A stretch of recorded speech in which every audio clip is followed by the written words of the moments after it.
चोर चोरी करके कभी माना है क्या मैंने चोरी करी है? मैं तो चाहती हूँ दोबारा परीक्षा हो, जो बच्चे मेहनत करते हैं उनको रिजल्ट नहीं मिलता, और जो बिना मतलब रिश्वत देके पास भी हो जाते हैं और उन्हें अच्छी नौकरियां भी मिल जाती है। नरेंद्र मोदी जी ने यूक्रेन और रूस का जो वॉर था रुकवा दिया। भाई पेपर नहीं रुकवा पा रहे। पूरे देश में इसको लागू करने की कोशिश कर रहे हैं, हम इसका विरोध करेंगे। एक सिंगल बता दूं, मेरे 4 बच्चे और चारों पढ़ने वाले हैं। मुझे पता है कि मैं कैसे अपने बच्चे पालूं और पढ़ाऊं। कुछ कर नहीं सकते तो उतर क्यों नहीं जाते? कुर्सी ही तो है, जनाजा थोड़ी है। पेरेंट्स अपनी गाड़ी पसीने की कमाई छात्रों पर खर्च करते हैं, तो उसका क्या रिजल्ट मिल रहा है? अब पेपर लीक करके आपने सब खत्म कर दिया। जहाँ से पेपर लीक होने शुरू हुए और आज पूरे विश्व भर में पेपर लीक हो रहे हैं, उसको ये प्रयोगशाला बताते हैं।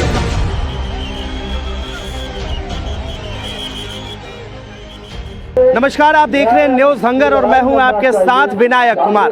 देश की राजधानी दिल्ली के कांग्रेस मुख्यालय के बाहर खड़ा हूं और एक बार पहले तस्वीर दिखाइए कि किस तरह यहां पर कांग्रेस दफ्तर के बाहर जो है साफ तौर पर कांग्रेस के तमाम कार्यकर्ता पहुंचे हैं और लगातार ये नीट को लेकर सवाल उठा रहे हैं सरकार से और शिक्षा मंत्री से सवाल पूछ रहे हैं कि आखिर नीट में जो है इतना धांधली कैसे हो गया, बच्चों के साथ कैसे आखिर उनके भविष्य के साथ खेला जा रहा है। ये तमाम मुद्दे, तमाम महिलाएं हैं, ये तमाम लोगों से जुड़ते हैं, बातचीत करते हैं। सबसे पहले मैम आपका नाम?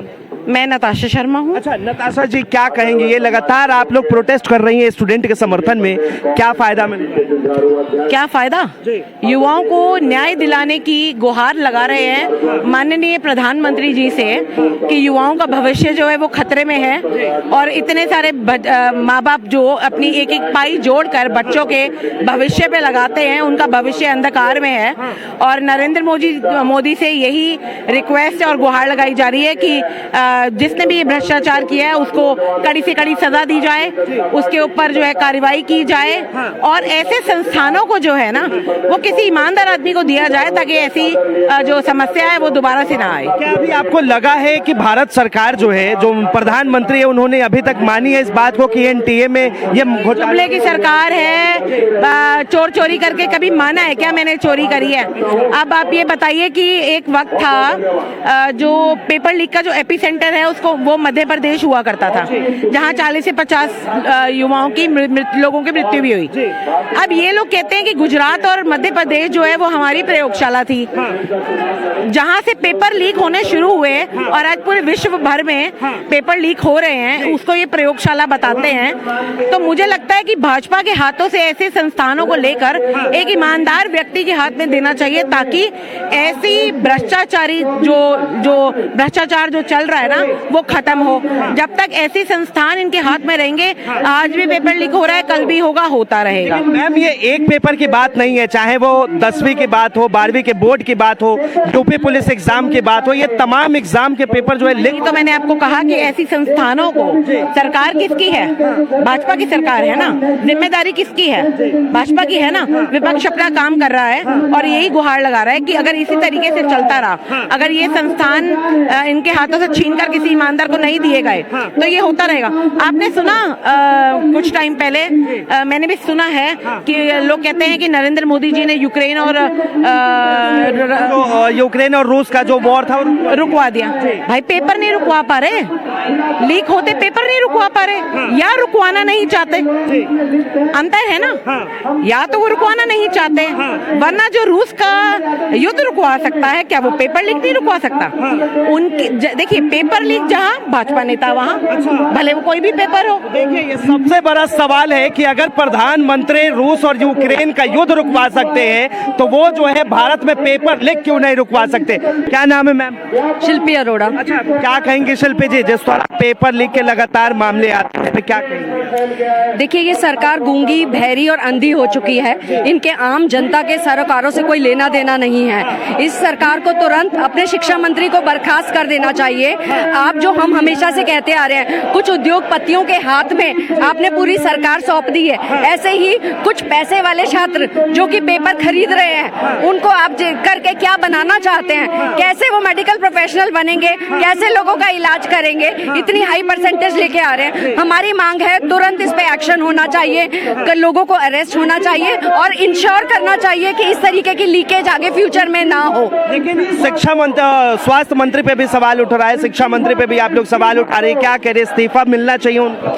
बिल्कुल इस्तीफा मिलना चाहिए और तुरंत ये एग्जाम दोबारा होने चाहिए। कितना सालों साल छात्र इसके लिए मेहनत करते हैं, पेरेंट्स अपनी गाड़ी पसीने की कमाई छात्रों पर खर्च करते हैं, तो उसका क्या रिजल्ट मिल रहा है? आप पेपर लीक करके आपने सब खत्म कर दिया और डिनायल मोड में है, ये कुछ हुआ ही नहीं है अभी तक। इस बार जो है विपक्ष भी काफी मजबूत है, क्या संसद में इसकी आवाज उठाई जाएगी? बिल्कुल उठेगी।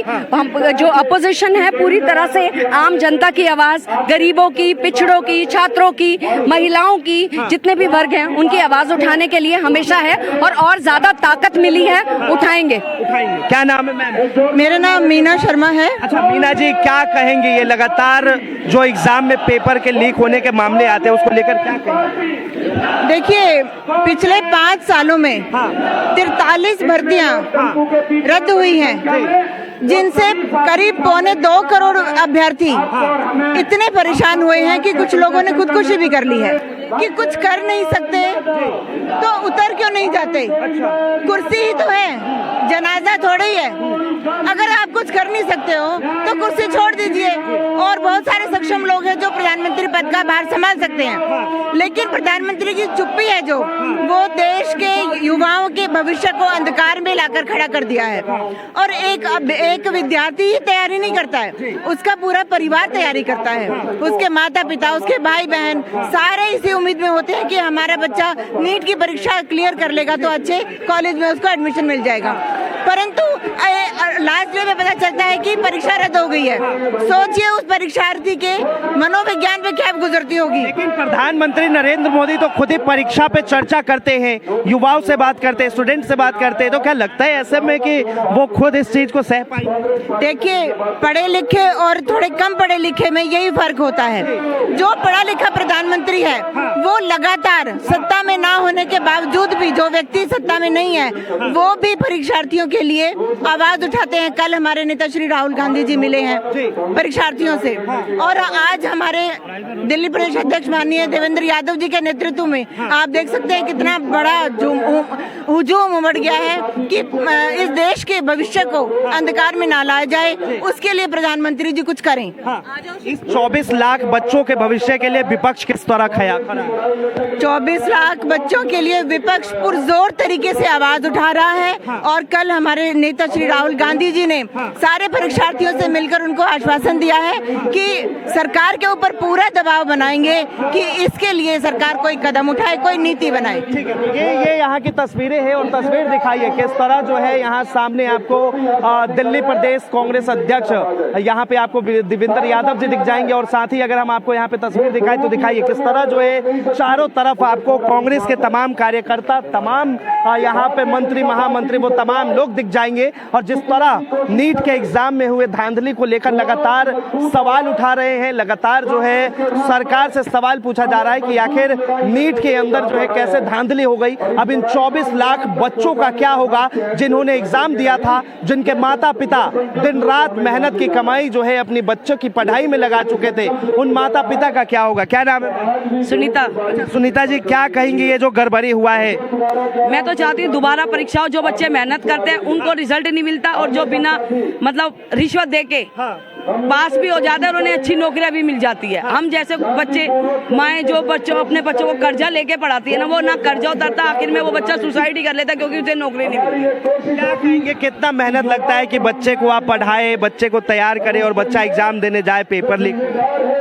मैं तो यही चाहूंगी कि हम सबको सबको एकजुट होके, जिनके बच्चे पढ़ रहे हैं वो भी और जिनके बच्चे पढ़ चुके वो भी, सब माओं को, सब पिताओं को, सब भाई बहनों को मोदी सरकार के खिलाफ लड़ना चाहिए। ये परीक्षा दोबारा करवानी चाहिए। आज के समय में जिस तरह महंगाई बढ़ी हुई है, ऐसे में बच्चों को पढ़ाना कितना मुश्किल? बहुत ज्यादा मुश्किल है। मैं एक सिंगल मदर हूँ, मेरे 4 बच्चे और चारों पढ़ने वाले हैं। मुझे पता है कि मैं कैसे अपने बच्चे पाल रही हूँ और पढ़ा रही हूँ। तो ये है यहाँ की हालात और तस्वीर। बहरहाल इस चीज को लेकर आप क्या सोचते हैं, क्योंकि 24 लाख बच्चों के भविष्य के साथ तो खिलवाड़ हुआ है। पेपर लीक हुआ और उसके बाद जो बच्चे कोटा में, मध्य प्रदेश में, पटना में, बिहार के तमाम जगहों पे रह के जो बच्चे पढ़ाई कर रहे थे, उन सब के भविष्य जो है दांव पर लग गए। एक ही झटके में पानी फिर गया। बहरहाल इस चीज को लेकर सरकार को कोई नई कदम उठानी चाहिए। स्वास्थ्य मंत्री और शिक्षा मंत्री से सवाल किए जाने चाहिए। एनटीए से सवाल पूछा जाना चाहिए कि आखिर नीट का एग्जाम कैसे जो है पेपर लीक हो जाता है। बहरहाल इस चीज को लेकर आप क्या सोचते हैं, अपनी राय जरूर बताएं। फिलहाल के लिए इतना ही। ऐसे ही तमाम खबरों के लिए देखते रहें न्यूज़ हंगर।